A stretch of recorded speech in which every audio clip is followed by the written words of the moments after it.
today's NFP print is crazy, but we're going to have this discussion because somebody's lying here. If NFP numbers, are we literally dealing with a recession crisis? Are we actually having it, but they're trying to manipulate the data to make it not seem as bad as what it is, right? Because with Donald Trump, obviously he's going to blame Jerome Powell for not cutting interest rates.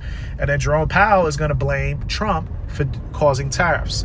So who is wrong here, right? So it makes it a lot difficult for tradable opportunities, right? Because if we're dealing with recession, if the labor market is actually worse than what we are anticipating, that is definitely going to crash the stock market, because that's going to make the Feds want to cut rates because they're trying to avoid a recession, which is not good for the markets. But if it's just slowed growth, which is okay, it's expected, right? We're going to deal with layoffs.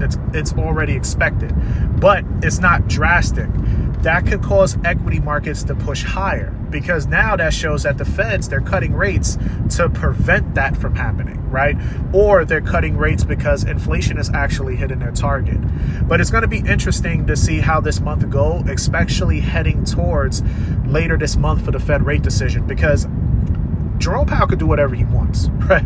Like the markets could try to force a rate cut, but it's still up to the Feds to cut rates or not. What happens if he still pauses rates, right?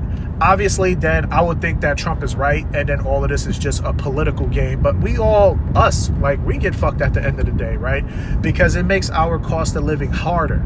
But this is why, guys, if you can understand this information, it makes it easier for you to take advantage to trade, right? This is where you can profit from this. But the drama is insane this year. Let me know what you guys think.